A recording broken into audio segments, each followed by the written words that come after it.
for me, starting in sourcing and supply chain and understanding the design process and what it takes to bring a product to market and all of the different people that are behind all of these products, both in Nemo at our office, but especially in our supply chain with our factory partners, it was actually a really great foundation to start to understand just like, how do you make gear? And then from there, you can start to think, well, how do we make it better? Like, can we incorporate more recycled materials? What are we doing around chemicals management, recyclability, circularity? And that's been the body of the work.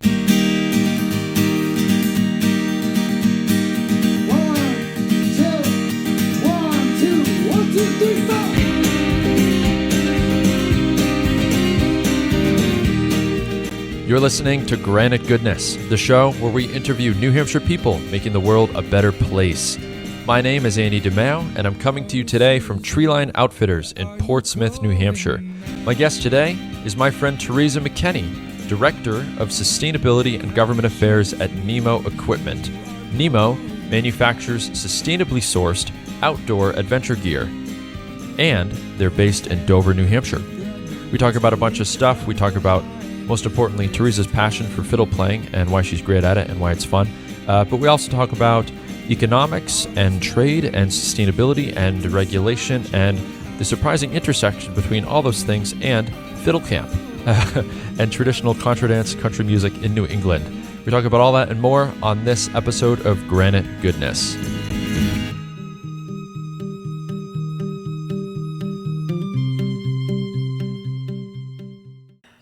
Teresa, I'm so glad that you're here on Granite Goodness because I feel like you embody everything that we're about. Oh. I mean, everyone does, but like so you're one of my favorite people. We talk often on this show about Sustainably. And I don't know, it's funny, like two funny things about this for me. Sustainably, for the viewers, and if you haven't heard it before, it's this very casual networking group, for people who work in sustainability around the New Hampshire seacoast. And pretty much by accident, I've ended up running it and running, like, there's not anything to do. Like, I pick a time and a place, and we always do it here at Treeline, and people will come up to me and they'll be like, well, thank you so much for like doing this. I'm like, it took me 2 minutes just to pick a venue and a location. And by the way, this wasn't my idea. It was never my idea. It's something that, someone else said they were too busy to take on and said, you can pick somewhere and do it if you want. And the person was you. And Zach. Don't forget Zach. Yeah. And our great friend, Zach Angelini, who was episode 4, I think. I don't know, 3 or 4. Yeah. There's been great like UNH connections, which I'm sure we'll get into today, including with Treeline here. But I, don't like sell yourself too short on it. You've done a fantastic job. Zach and I did exactly 2 Sustainably Brews meetups, and then we got distracted is what happened. Well, I think the Panini happened, right? Didn't COVID, wasn't it like just before? That certainly was, a factor, but you could also argue that Zach and I love sparkly things, and once they're no longer sparkly, we're like, all right, now what? Interesting. And you took up the mantle, and now we're up to what, like 12, 13 gatherings or something? It is fun to count them. It's up there. Yeah. I'm committed to the Roman numeral. Yes, it's very official. Yeah. Well, I mean, there's something to be said for just like doing, listen, we've had some ones that weren't very well attended, but the 4 people who did come, we had a great time. All you need is 2. You only need 1, and one and a Kindle, and it's a success. And my wife comes to sometimes. Yes. So at the very least, it's a nice outing for the 2 of us. But yeah, I mean, you have a really cool role, at an awesome local company that we're going to talk about. But I wanted to get that out of the way up front. That when people listen to these sometimes and they hear me talk about Sustainably or Sustainably Brews, this fun group. It's you, and Zach. It's you and Zach. Like, you are the ones who invented it, and I think it it stopped for a while in COVID, and then on my end, what happened was, there was some kind of UNH. You might have been there actually. Like, there was a sustainability alum reunion of some kind, and it was like the first time, after like the main part of the pandemic was kind of over with. That, I don't know, there was a university event like that people felt comfortable coming together, and like it felt like a big deal to me. And it was like the 25th anniversary or some kind of thing. So we're all there in real life, and we're just like, this was really fun. We haven't done this. I know. Let's do this again. And it's been so amazing to see UNH really step into sustainability. And when Zach and I were students there, sustainability wasn't a major. So when I started at UNH in 2010, I joined the Environmental Conservation Studies program.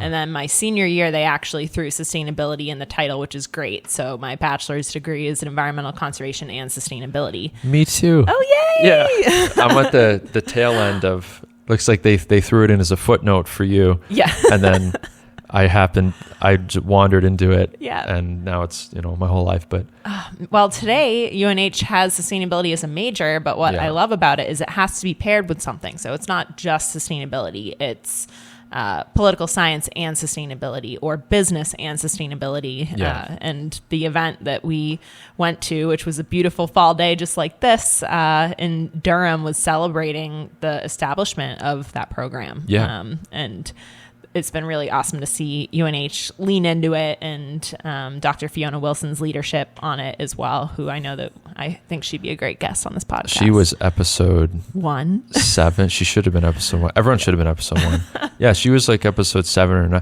I mean, all these people, like, it's a very insular, I mean, a little bit, I tell the story, but, and again, you're in this, like, universe in my head. I felt like I knew so many wonderful people doing like really, really cool work. And I'm like, no one's telling their stories of like all the really cool progress that's happening, and like here in the Granite State, and like this little place that's actually kind of amazing, and we've all ended up, and like it's really special. So I'm glad that you're here. Yeah, sweet. I'm glad you're here. So I always like to open.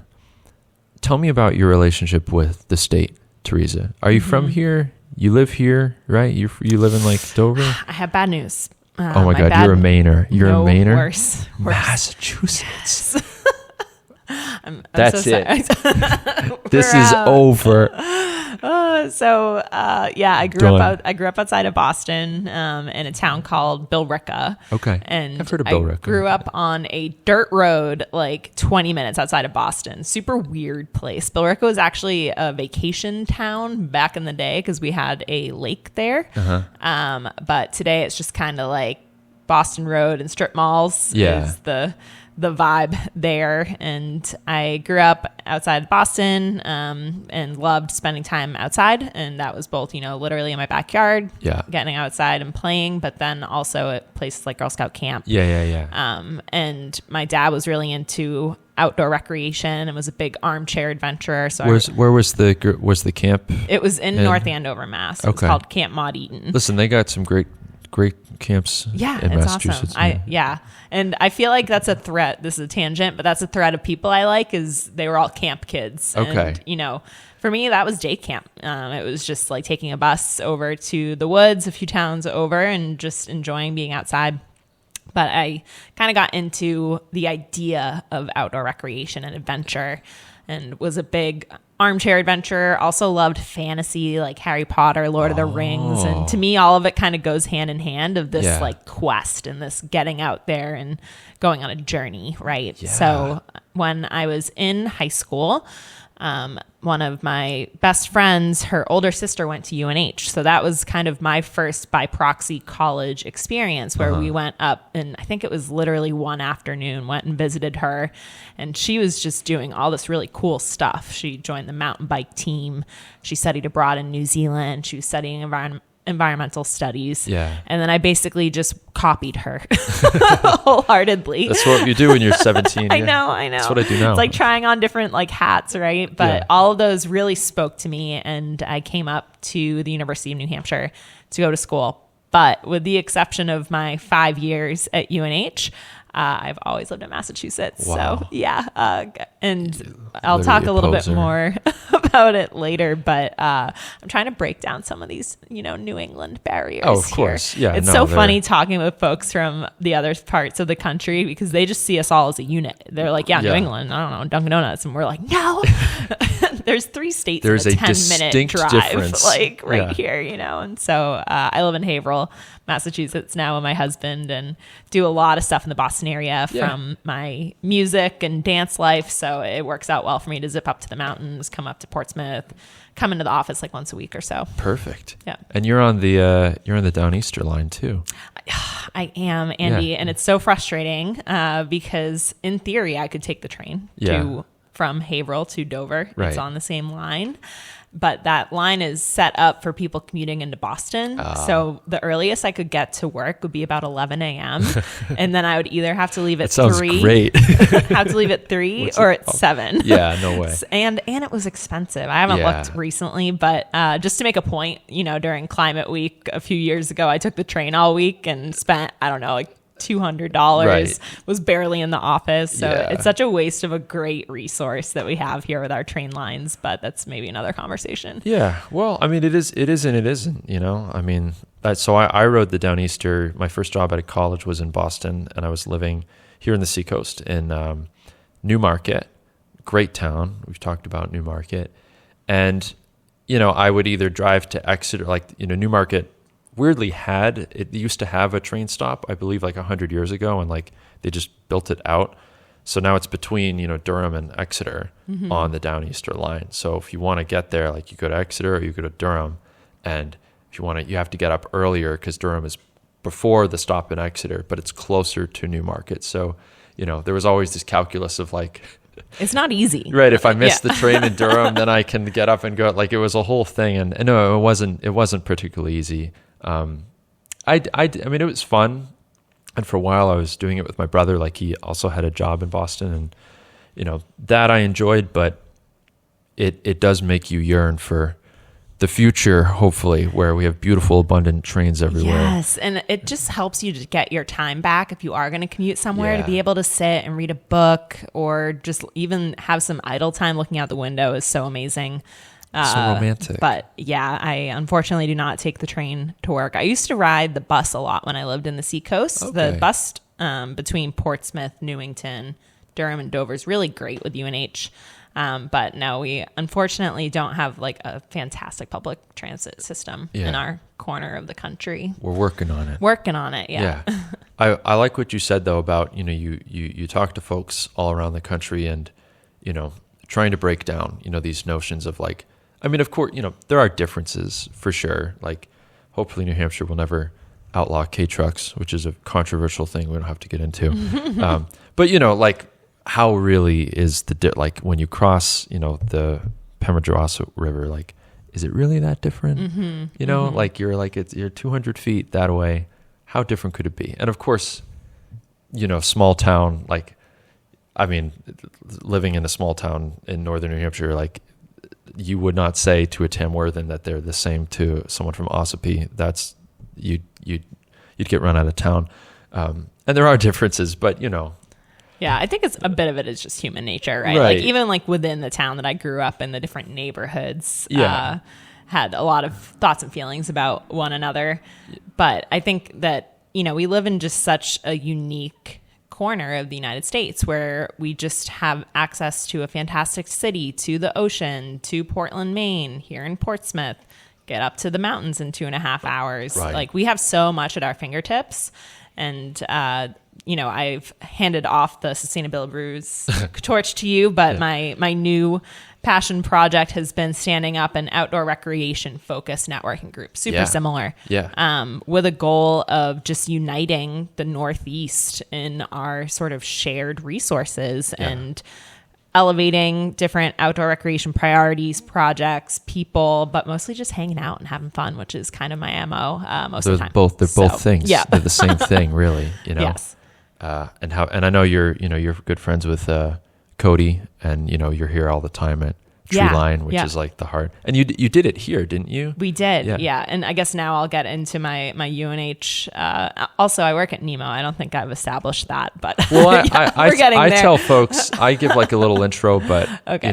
whether We can start we're with getting that. no, we're getting there. We're getting there. So that's what brought me to New Hampshire was going to UNH, and I actually started as an anthropology major. Really? Yes, for one semester, purely because I wanted to be Indiana Jones. Pretty quickly realized that was not going to be part of the deal. I don't know, but you do spend a lot of time outside now. Thank you. Yes, You know? yes. But then I kind of peeled out, well, what about being Indiana Jones? It's like, what do I actually want? And a big part of that was just adventuring outside. And I was so lucky that I pretty quickly found my crew at UNH of like-minded people. We spent a lot of time up in the White Mountains, just getting into shenanigans here in the Seacoast as well. Yeah. And so I switched my major to environmental conservation studies at the time. I also did follow in my friend's sister's footsteps to EcoQuest in New Zealand, which was just an incredible experience to study abroad there, and kind of hit a crossroads when I was in my senior year at UNH, where didn't really have anything lined up necessarily. And I was working at the Memorial Union building on campus, the MUB. The MUB. The MUB. Great job. One of my favorite jobs ever, honestly. And was working at the MUB, and they had a graduate assistantship program that was potentially a free ride to grad school. Wow. And I said, okay, like free ride to grad school. Okay. Like, what do I want to go to grad school for? Yeah. And I thought I could either do a really environmentally focused angle, something in climate science, or I could totally switch gears and follow another part of my college years, which was getting really into gear. Like I loved the outdoor gear world and had a huge crush on brands like Timberland and Patagonia that were really leading the way in the space. So I decided to switch gears and do a 1-year accelerated MBA program with a goal of getting into corporate sustainability in the outdoor industry. Yeah. And most of those words were like not really a thing at the time. I was going to say, this is at like the beginnings of a lot of this stuff as an industry too. Yeah. And it's interesting too, looking at folks that are in kind of my level in brands, like we all come from other places within the outdoor industry, whereas now there's sustainability programs. Grads are coming out with these skills, getting sustainability jobs. In 2014, I was like probably 5 years ahead of the curve there. Yeah. So I did get my MBA. It was really hard. It was like not typically like it was my vibe. I mean, they pack it into a year. I figured it'd be intense, it was really right? intense. Yeah. And, I'd never taken an accounting class at all before. So to go from nothing like that to graduate level work was really difficult. But it was a great test run for how like being in business works. You're constantly figuring new things out and having to work in a group, et cetera. So in the moments when it was hard, did you ask yourself, what would Indy do? Yeah. Yes, like, I really was thinking. For me? Yes, absolutely. I like really kept my eye on the prize, and there wasn't a sustainability option or anything at the time, but I kind of made it an option. I remember I did a project on the Patagonia traceable down feather standard, and then ended up being the person at Nemo to manage us implementing a responsible down standard years down the line. So really tried to focus my projects on places like Timberland and Stonyfield and Patagonia. But yeah, it definitely kicked my butt. I did finish the program successfully and then kind of dicked around for like 3 months or so. I went to fiddle camp, which is still a big part of my life today. All right. That can be hold on. That's that's what we're talking about. Yes. Okay. How did you end up at fiddle camp? Oh man, Andy, I'm going to finish this part of the story and then come back because that's like a whole other hour. So I got my foot in the door at Nemo in November 2015. So almost 9 years ago. And I came in as a logistics coordinator, but was really verbal about wanting to do sustainability work. And over the years, took on more and more. And today I'm leading our sustainability work at the brand. Wow. Yeah. So fiddle camp. No, well, I do. Yeah. I mean, I do want to, that is a really interesting transition. Like I'm curious, we've had some corporate sustainability folks on here, but they're all different, as you know, like Zach came on, Anna Yates came on, she's at Albany International. And I do kind of want to dig into this a little bit, like, because in my head, and as a layperson, right, like, I'm not in that role. So tell me how wrong this is. Like, when I think of, okay, logistics coordinator, it's like the movement of stuff, systematically, right? Is there not a lot of overlap between that and sustainability? Like, wouldn't there be? Was that like a natural bridge between the two? It ended up being a really good place to start because for Nemo, we're a camping gear brand. So we do tents, sleeping bags, sleeping pads, camp furniture. We have product here, actually. Hold on. I'm just going to go get one because you can't not. Get the chipper, the little sleeping. This? No, above. This? To the right. Yeah. Okay. Because that's a sustainability. Actually, yeah, the two of those are a sustainability story, so that's great. So yeah, We got. throw it on. Oh yeah, we should have just like They had this happen up to be here. here. We should. We'll just leave it there. Yeah, we'll just leave it here. What is that? So we'll get there. Okay. But if you want to bring up the other one, it is the beginning of the story of the marbled one. Yeah, so we do, this is a sleeping pad. So we really focus on things to help you spend a night outside. And we've expanded into backpacks and carry systems this past year. But historically, we were really ultralight backpacking focused. Today, we do a lot more car camping, but we don't do any apparel or footwear. So we're not quite as big of a like household name as a North Face or Patagonia, for example. But Nemo this year is the best-selling specialty camp brand in North America. Wow. So if you're into this kind of thing, you probably know Nemo. But if you're not, then probably not. But we are based in Dover, New Hampshire. That's like Right 15 down the miles road. over there. Yes. So I joined the team in 2015 and started in logistics. But for Nemo, because we are a product company, we don't have any of our own retail. We don't even own our office. The majority of our impacts are in these products. Right. We make millions of products a year. Like our greenhouse gas footprint mostly is embedded in the product before it even leaves the factory. So for me, starting in sourcing and supply chain and understanding the design process and what it takes to bring a product to market and all of the different people that are behind all of these products, both in Nemo at our office, but especially in our supply chain with our factory partners, it was actually a really great foundation to start to understand just like how do you make gear. And then from there, you can start to think, well, how do we make it better? Like, can we incorporate more recycled materials? What are we doing around chemicals management, recyclability, circularity? And that's been the body of the work. Yeah. Do you feel like the, scope of sustainability, like when you first entered this world, even just thinking about it as a kid, like, because it has changed so much in our lives, in your life, but like sustainability today, I mean, it's supply chain. It's like how are the workers impacted? Are they getting paid away? Like it's the scope of concern, right? Or relevance for that word has really, unfortunately for some people, expanded so much as to become irrelevant. Mm-hmm. And in some ways that's a blessing because it's a sign that like, so many people are talking about sustainability that it's lost some of its efficacy maybe as a word. But can you tell me a little bit about that? Like, what did sustainability mean when you first entered this world, and what does it mean now? And has that changed in your mind? I think, yes. The past 5 years especially, and of course, COVID just changed so many things. But I think sustainability is having a bit of a tough time right now, the same way that diversity, equity, and inclusion is as a concept. And there's like activist boards that are trying to say that like you can't think about this stuff.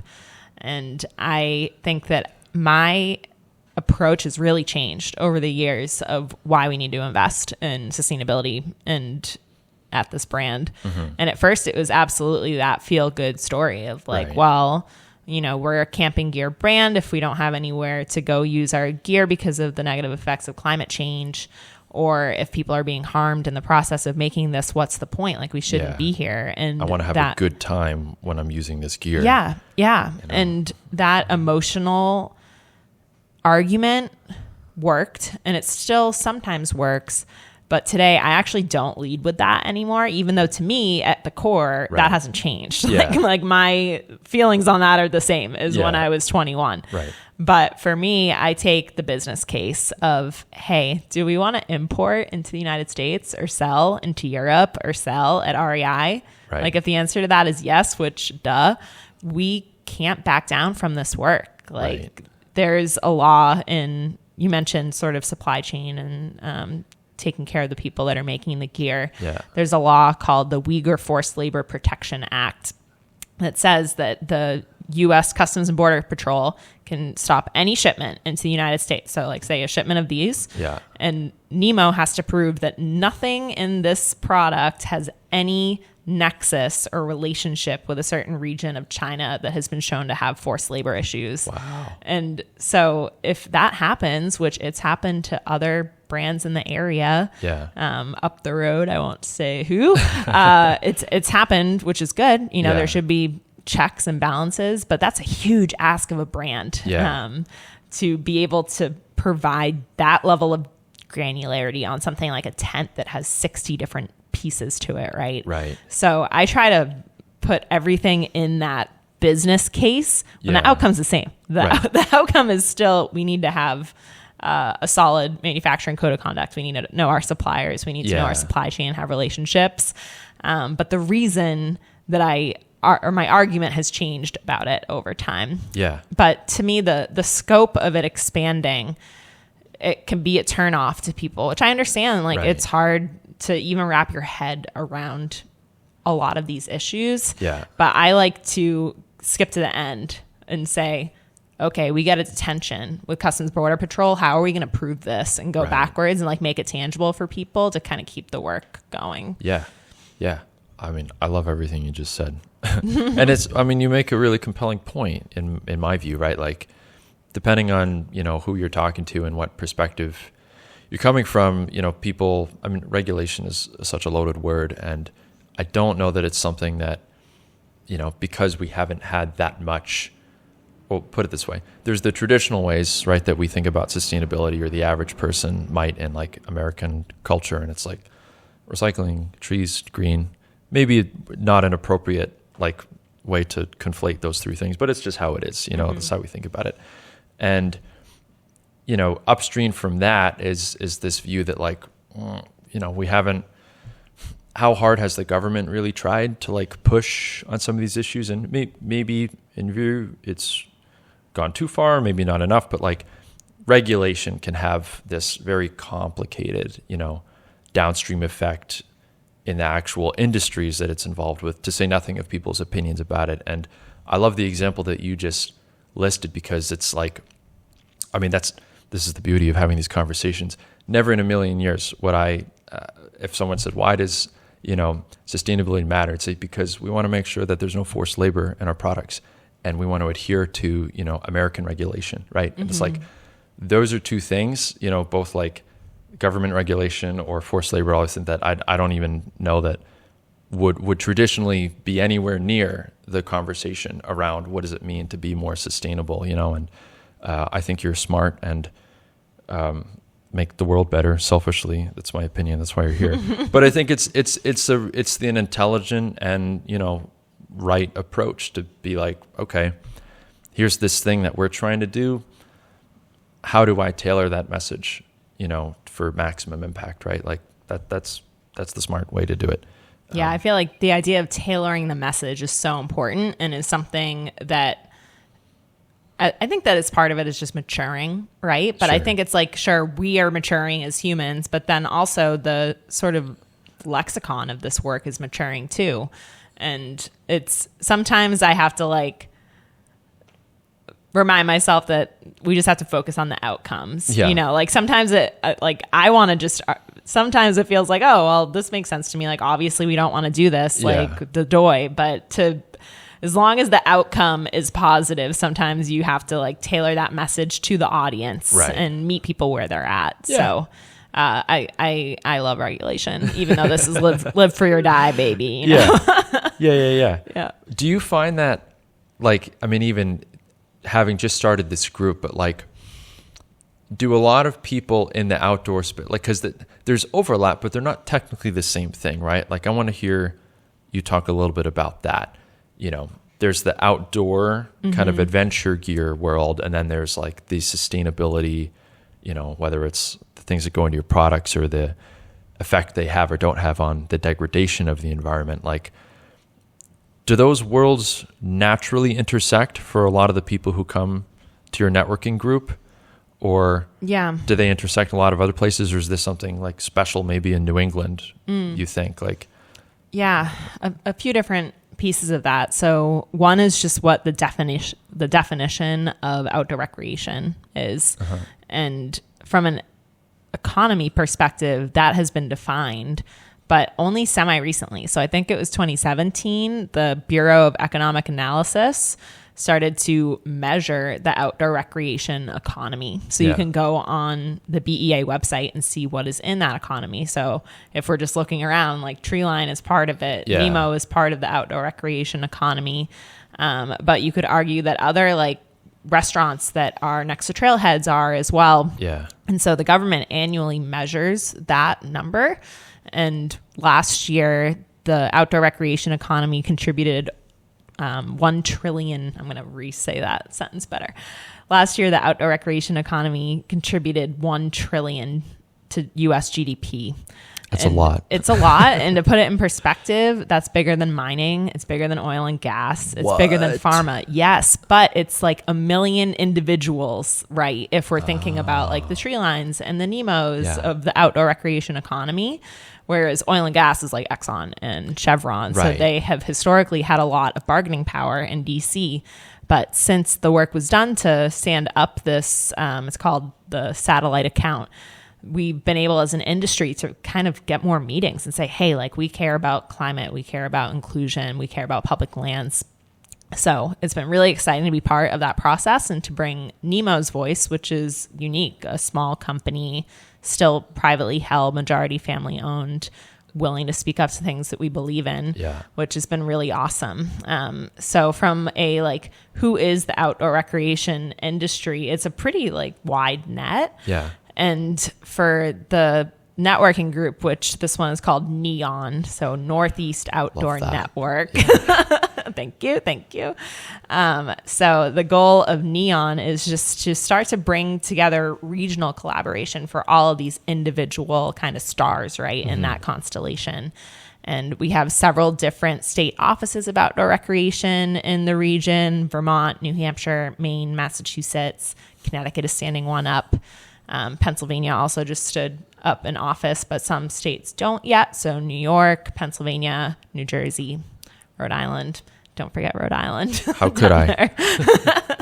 And what I found as someone working for a company is that, you know, for better, for worse, we kind of have the most agency in the, you know, scenario, whereas folks that work for the government have a lot of rules on them. Nonprofits also have a lot of rules on them. But what I can do as an individual who works at a privately held company is I can say, hey, I'm hosting a roundtable at Treeline, which we did last week. It was in advance of the Granite Outdoor Alliance, which is our outdoor business alliance in New Hampshire. They were having an event. So, hey, come to Treeline. We're going to have a few folks talk about their work. We're going to network, and then we're going to go head over to the GOA cruise. It was awesome. And just being able to like set up and facilitate those conversations and uplift things like job postings and news about, you know, Massachusetts just launched a mountain biking grant where they're granting up to $250,000 to organizations that are willing to build some trails. That's pretty rad. That's pretty sweet. And I think I had the idea after, just by kind of coincidence, I attended 2 different confluence of state gatherings, which are all of the state directors of outdoor recreation, and just heard again that like kind of, hey, Northeast New England, they're all just one region, you know, and we just don't think of ourselves like that. But there's power in that too, you know, like how can we work to support each other and, you know, drive the 20 minutes to go to Maine to support Maine outdoor brands. And it's been a lot of fun. So I'm doing loosely quarterly, but similar to you, I'm like, what day are we doing this? Man, I really like what you just put. Like there's a kind of, and I'm sure this has occurred to you, there's a kind of beautiful mirroring almost, or like echo, right? I didn't know that, and it was so fascinating that maybe compared to other industries, right, like outdoor recreation, it seems, I don't know, like if an economist was going to look at it and they would see the things they want to look at. I'm not an economist, I'm just guessing, but like it's a lot of smaller players openly competing, like competition is healthy, it's many bifurcated, it's not, what you don't like to see, I think in strictly economic terms, is like a couple monopolistic, right? Yeah, who just control the entire thing. Like it's bad for the consumer, it's bad for the industry, like all these things. So it sounds like outdoor rec is a relatively healthy industry viewed in those yes lens. And no. I think we have the opportunity to be really healthy, but I think that it's also just grounded in enjoying life and enjoying nature and families and time spent outside. So senators like talking about it, like getting in an office in DC and talking about, I love recreating at Odorn State Park. And it's really something that kind of cuts through a lot of the BS that is happening in politics. And to answer one of your original questions about outdoor recreation and sustainability overlap, I think I look at it from like a bit of a policy perspective these days. So on one hand, there's these big macro level opportunities we have as an industry to support big things that support us. So we need healthy air, water, land to recreate. We feel it very deeply as businesses when there are things like a lot of volatility in weather. And we just had a great summer, so my stats don't sound as fun anymore. But last year in New Hampshire, we had the third warmest winter on record, followed by the wettest summer on record, followed by the warmest winter on record. So if you're a small retail shop like Treeline here, you have to make decisions about what type of inventory you carry, how much of it. If we have a bad ski year, all of a sudden you've invested all this money in your ski inventory and you can't sell it, and that's putting you in hot water. And so these small retailers feel it deeply when we have unpredictable seasons. I will say the summer has been really nice because I've been hiking every summer or every weekend. So there's these kind of big ideas that we can promote around public land protection, clean air, clean water, diversity and inclusion and access for people regardless of their zip code. And on the other hand, there's policies that directly impact us as businesses. So a not sexy one is trade. Not if you're an economist. I'm not an economist, but I don't know. But you can get down with some trade. A theme of this show is, we want to like all the really interesting stuff is it's not sexy to lay people, but like, I don't know. I'm very interested in trade. He's really excited about trade. I am. Well, I don't know. It's all these beautiful things. It's the nuts and bolts. It's what drives it. And I'll use this as a great example. So for Nemo, we're a small business. We're a small team. There's less than 50 of us and the crew. Camping gear is not a high margin business. Like it costs a lot to make really good products. The profit margins are thin. So as a small independently held business, we're affected by major shifts in policies, changes in our budgets, et cetera. In 2020, something called GSP, which is the Global System of Preferences, or maybe the General System of Preferences, I believe. It's a trade program that is... I'm going to believe anything you say right now. GSP is a trade program that incentivizes companies to move their supply chains to certain places, essentially out of China. Sure. So friendshoring is what they say. Yes. So we... we're incentivized by those trade programs and moved a lot of our supply elsewhere. And then GSP expired. So those discounts on trade went away. And then first it was 1 year, then it was 2 years. And today we are hundreds of thousands of dollars that are not in our budget that we were expecting to be. And the US government is claiming they're going to renew the program and then pay us back, but that hasn't happened. Yeah. That directly impacts what NEMO can invest in hires, in innovation and development, and sustainability. Wow. So that's a great example of a policy that affects us, but more and more, which is exciting for me, is there's sustainability policies that affect us too. So a big one is PFAS, which are forever chemicals. There's been a ton of movement on that in both regionally here up in Maine. There's a PFAS law. And at the state, right? Yeah. There's a whole bunch of them. Yes. Yep. New Hampshire, I think, actually just did pass an apparel-focused bill, I believe. But the big one's out of California that as of Jan 1, 2025, you can no longer sell any textile article, of which a backpack would be an example of, that contains intentionally added PFAS or PFAS that crosses a threshold. So that's a policy that directly affects NEMO and our development. And again, the outcome's good. You know, the outcome is removing a proven toxic chemical out of our supply chain, causing less harm to the workers in our supply chain.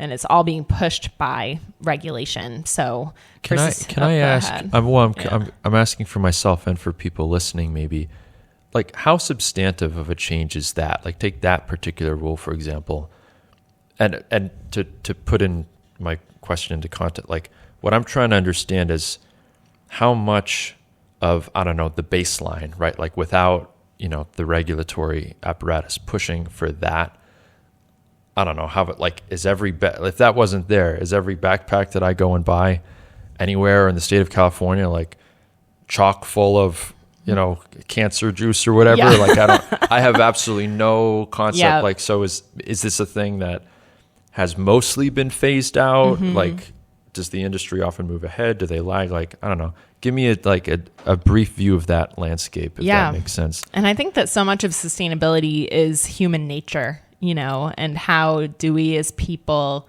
trend, and what can external forces do to accelerate those trends, right? And PFAS is a fantastic example of that. I feel that the first time I heard about the issue was probably like a year or so into working at NEMO. And at that time, we as an industry, first off, PFAS is everywhere, dude. Like, like, you know, airplane seats, cell phones, probably not your t-shirt, but anything with... It says goodness on it. Yeah, so there can't be any. Yeah. That's the secret. And the reason that PFAS are everywhere is that they're good at what they do. Right. So stain resistance, oil resistance, water repellency, which is the big one for the outdoor industry.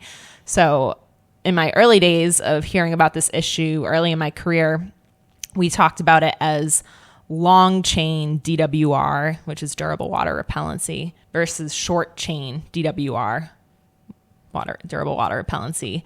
And today we know that both of them are bad. But at that time, we thought that the research showed that going from these long chain PFAS water repellents that were kind of really staying in the environment, bioaccumulating, going to a shorter one that didn't happen as much. Today we know that they're both really bad. Yeah. So at first, NEMO and many other brands made a transition from long chain to short chain PFAS. And that was a mix of, you know, customer expectation, both end customer, but also business to business leaders like REI, for example, used to have a long chain PFAS rule about 5 years ago. Right. But as time went on and we learned more about the issue, and other nonprofits and NGOs also elevated it, both for things like, you know, backpacks, but also fertilizer is a really big issue. Yeah. And elevating it as, hey, there is this like accumulation. I think that's it. We know what you mean. Chemical that is persistent, it's toxic, it's shown to interrupt like endocrine function. It's not good. Yeah. And it's in our environment, like everywhere, and we're dumping it onto everything because it works great. Yeah. And there was definitely a push towards, okay, well, we need to remove this. And there was a healthy human response of, we can't. Like, it's impossible to maintain these functions with like can't do it, don't know how to do it. Yeah. But then there was a bill that came in 2022 from California that said, figure it out. And magically, everyone started to figure it out. Luckily, NEMO had started a development prior to the 2022 bill that was actually just a performance project where we wanted to make the best tent fabric on the market. Wow. And to us, we wanted to make sure that it was light, it was strong, it didn't stretch out when it was wet. And so to do that, we went back to the drawing board and created a composite fabric that is recycled polyester and recycled nylon. And by using both of those types of substrates, you get kind of the best of both. So polyester is stable, nylon is lightweight and strong.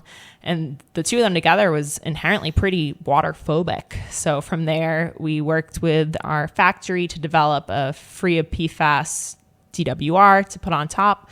And the timing of that worked out great because we had already been like, hey, here's our PFAS-free tent fabric. And since then, we've been really getting into the nitty-gritty of our supply chain to make sure that we're ready for this 2025 bill.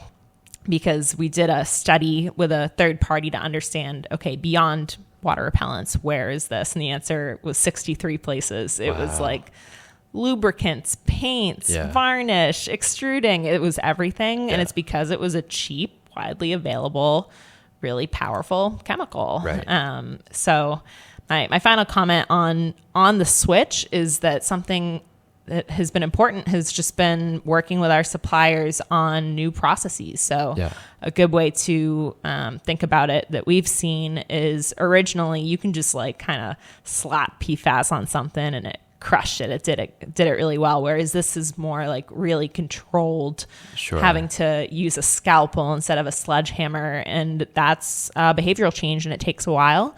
But for us, you know, we have been really focused on making sure the product performs great. And this Osmo tent fabric is our best fabric we've ever had, just full stop, sustainability aside. But we also have to take care of the people in our supply chain. And for our products, that's where the big risk is, more so than like the end consumer. Sure. Man. So you finding, the answer is yes, PFAS is everywhere. I think for me, it's been a really interesting study in just like how regulations can accelerate trends, because that trend was already happening. Right. But then with, you know, you love a deadline, or I love a deadline. Yeah. Not everyone else loves a deadline. Or a tailwind, right? Yes. We talk about this often in my line of work. You know, what are the tailwinds, right, for the transition to a more sustainable economy, and regulation and is often a part of that. God, there's so much to like about everything you just said. And it's really, because it gets at this thing of like, let's break down what people think sustainability is versus what it actually is. And it's apt because Nemo, right? Like your company itself is named for Captain Nemo, the Jules Verne character from 20,000 Leagues Under the Sea. And, you know, for folks who are less pretentious, you know, Jules Verne is like one of the great, like he is Mr. Innovation. Like he's like one of the OG, you know, a writer who wrote all kinds of, I mean, literally like the people who helped invent, you know, rocket fuel, like these crazy people in the 30s, Jack Bart, like all these early, you know, rocket engineers would read a lot of his stories. And so it's, I don't know, there's something beautiful, and I think it's very aptly and intentionally named, right? Like your company, but like the fact that you're telling this story now about how, hey, here is one such trade-off, you know, that people forget is the story and the beauty of innovation, right? That like this was the cost benefit of the time. We didn't know any better. This was an incredible thing. You know, PFAS, I'm sure, was an absolutely world-changing discovery, you know, when they first started putting them and stuff. It's like, well, this thing can do just like DEET. It can, it can do all this great stuff, you know, and like, and then, you know, we accumulate more knowledge as a species and as people, and we find more elegant ways, less harmful ways to, I'm sure they said the same thing. You know, another guest on here, Anna, was telling me about, you know, the history of like energy and how some of the first streetlights in cities were fueled by whale blubber, you know, oil from whales. And I bet someone came along and said something to the effect of, we should probably do this less. We're killing a lot of whales. This is quite inefficient. And I bet they said, that's impossible. We cannot. we cannot possibly do without the whale blubber, you know? So it's like, and there's so many examples of that. Like every new thing is considered almost categorically impossible by a select group of people until like it's not. And I love so much. This is a perfect Granite Goodness moment that we have this company here in the Granite State in Dover, New Hampshire. They're named after Captain Nemo, for God's sake, and that they're leading the way on innovating, like getting us to everything's a trade-off, but a more elegant, less disruptive trade-off, you know, producing an excellent product. So, you know what? We didn't need PFAS anyway. We have the best tent mesh we've ever had. It's called Osmo, and it sounds super cool, you know? And it's just like sustainability is innovation, you know? Sustainability is labor, supply chains, and human rights, you know? Like it's all these things. So I love that story you just told. Sweet, Thanks. That's me gushing about it. Yay. So Fiddle Camp. I'm wondering when we're going to get to Fiddle Camp. I'm not going to let you forget. You got to tell me about Fiddle Camp. Okay. All right. So I grew up in the folk music and dance world. So Scottish, or let's back up. Have you ever gone contra dancing? Are you familiar with this? Only every month in Tamworth. Are you serious? Which boasts to have the oldest continually running contra dance in the state. Yeah, I've never been to the Tamworth dance. It's a matter of some dispute depending on, you know, small town. Yeah, like Peterborough might also be trying to fight it out. Right. Yeah. But it's been going for a long time. That's what we can say for sure. Great. So, but I'm new to it. I only started going a couple months ago. But you're familiar. So folks are generally familiar with contra dancing. Well, no, I shouldn't say that. Sometimes people know what contra dancing is. Older folks are. If you're in New England.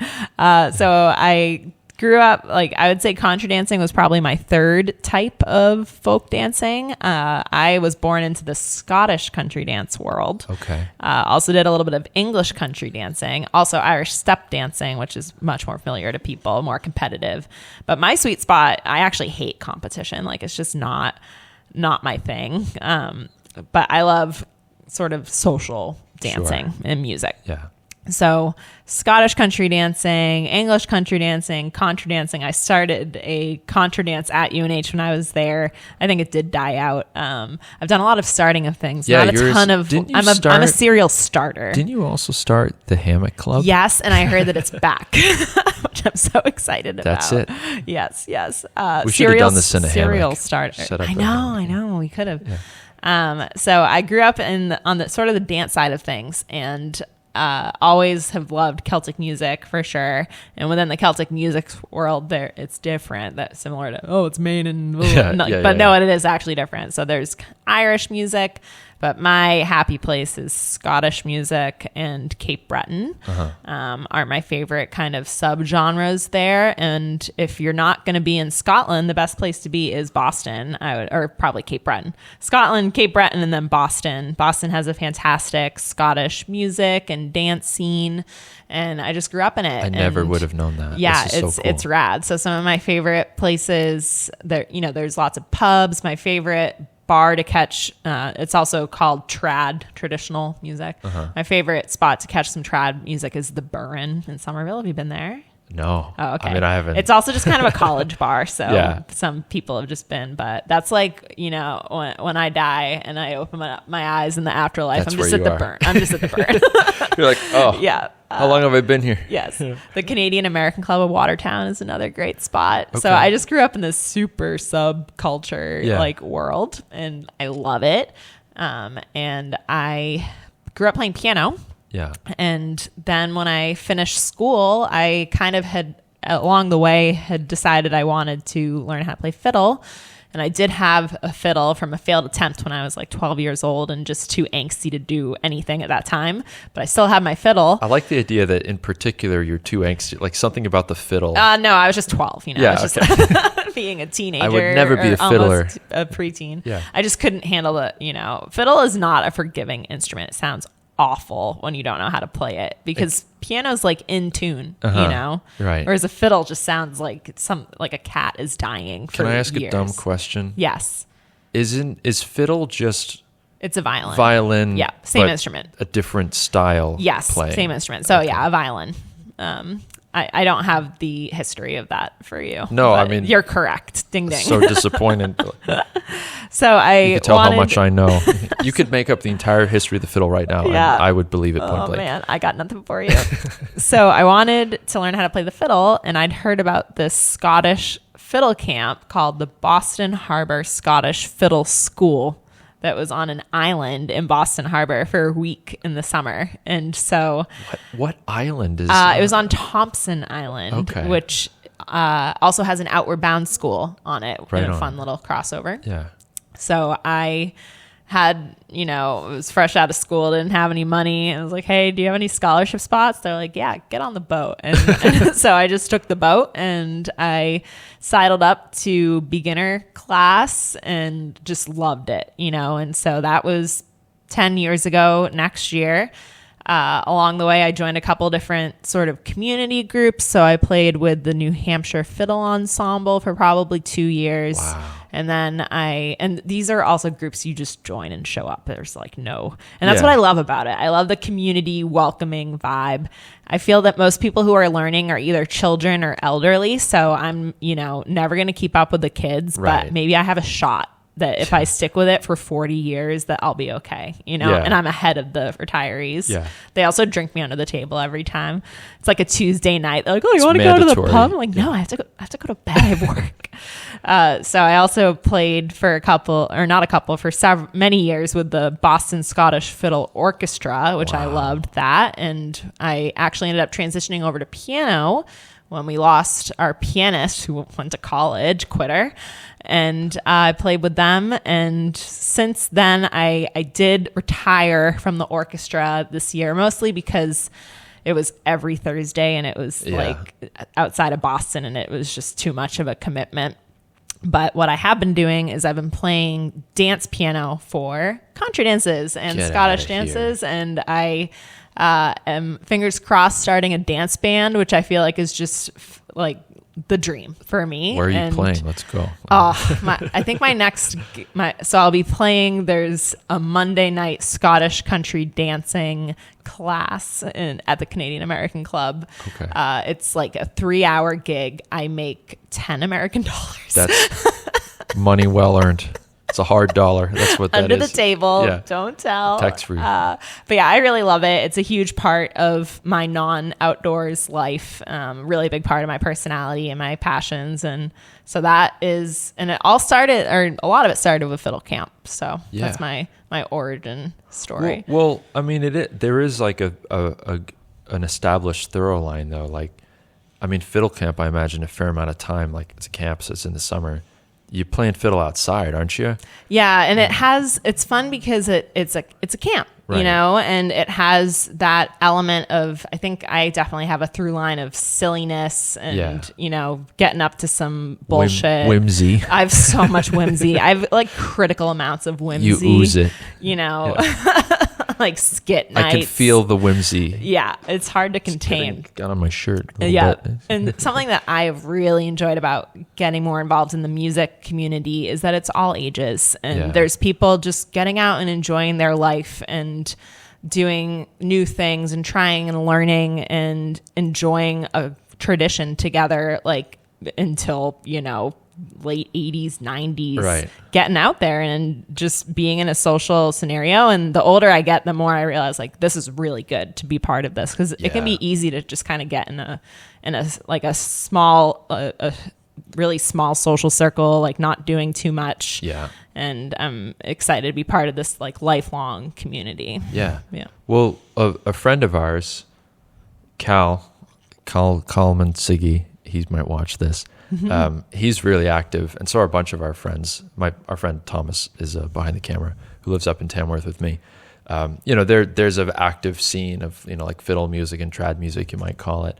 And he explained to me once that kind of like you said, sitting in is that this practice of junior musicians just sitting along and playing along when they're comfortable with and sitting and listening. He's like, that is an essential, well-established, like almost mandatory part. Like it is the tradition of so much of this music, is the community and the, tutelage and introduction of new people to it. As you say, it's multi-generational by design. Like he was like, you can't do this and have it not be like, kids, teens, adults, middle-aged, elderly, like, and this, like, how cool is that? Yeah, and unique. You just don't see that cross-generational kind of pollination in many other communities that you're not, like, related to. Yeah. So I really love it. I will say there's a little bit of a vacuum right here. There's, like, the Boston scene. There's the Portland scene. Right. There's kind of the Peterborough, Tamworth scene, but I have a dream of establishing a Portsmouth Seacoast scene. This is actually a great spot. Yeah. Okay. You got me. Let's play music here. Yes. Well, I'm a very, very amateur accordionist. Oh, perfect. So I'll need to sit in. Okay. I saw the greatest car on the way here, and first off, they had a Kate Bush license plate, like K8 You've already won. Bush. Yeah. Had the most incredible collection of bumper stickers I've ever seen. And one of them was, I play accordion and I vote, which I thought was so stupid. Double threat. Yes, you need to get it's it. Apt. It's so good. Today's primary day in New Hampshire, so yeah. Vote everybody. Yes. Yeah. And I can't vote because I don't live here. But that's right. everyone else vote. But you play fiddle music, so it's okay. Yeah. I took a photo of, and there were a lot of other ones too, which were just so funny. And I sent it to actually my like kind of Scottish dance girl chat. And I said, should I rear end this person to befriend them? Right. It's not the worst idea. So good. I know what you mean, that sometimes you'll see cars bedazzled with all kinds of things and you're like, who is in there? Yeah. I want to know them, but there's a lot to like. All right, I could talk to you forever. This is the moment I was telling you about. Is there? Oh wow, you gotta go. Yeah. Okay. I got some Weezer tickets tonight. All right. We're reliving the wheezing. We're wheezing because we're old now. All right. Well, before you head out to Weezer, and I'm gonna keep you as long as I can. Tell me real quick what makes you optimistic about the future of your work. I get excited about starting to peel away the philosophical debates about all this work and just getting some stuff done. Yeah. And I think that both regulation, but also things like big players having requirements and even little players having requirements. We've been getting surveys from REI for years now that have pushed us to get better and better with our sustainability and inclusion work. But we're even getting requests from small spots like Treeline that we take equally as seriously. So for me, it's like having either a law or a due date on a survey. Right. It makes things happen. And I've seen a lot of movement towards action and away from just talk over the past 5 years. So that makes me optimistic. Yeah. Well, it's a great example. I feel like we saw this in the sustainable investing world for sure. Like, 2017, 2018, like there was just an explosion of interest in all these things. And, whatever it is, whatever flavor of like some of these ideas people conflate together, sustainability, DEI, ESG, sustainability, right? Like, I think we're going to look back on that period where maybe some people who didn't really understand what they were trying to get out of learning about some of that stuff maybe over-indexed on it too much too soon.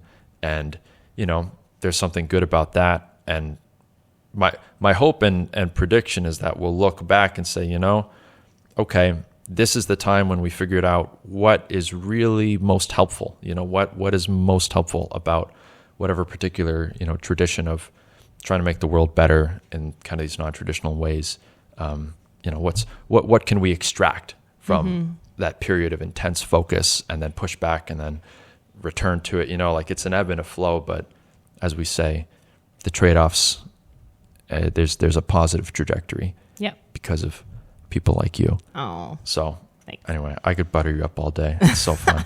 But this has been really fun, Teresa. Yeah. Thanks for having me. This has been great. I'd love to have you on again. Yeah. Even though you're a Massachusetts and I know. Oh, that's a nice way to say it. Yeah, there's different terminology that people use here, but no, I'm very pro Massachusetts people coming here. Wow, thanks. I think it's dumb. I live truly 1 mile from New Hampshire, but the amount of flack that I get about it is just it's real. But all I gotta say, you know, you can't be hating on us and be drinking dunks be into the Celtics. Yeah, like that's the rules. So we're better for being the state above Massachusetts. That's that's the spirit. Yeah, that's my opinion. I welcome all people who want to move to New Hampshire, and that's my opinion. So, all right. Thanks so much. Cool. Thanks. Hey there. Thanks for spending some time with us, and I hope you enjoyed the conversation. You can learn more about today's guest and how to get involved with or support their work in the show notes. If you'd like to suggest a guest for the show or have any story tips for our Good News in New Hampshire newsletter, shoot me a message at hello@granitegoodness.com. Music for this episode was provided by the band Sneaky Miles, who hail from Newmarket, New Hampshire. Until next time, I'm the creator of Granite Goodness and the host of the Granite Goodness podcast, Andy DeMeo. Thanks for listening.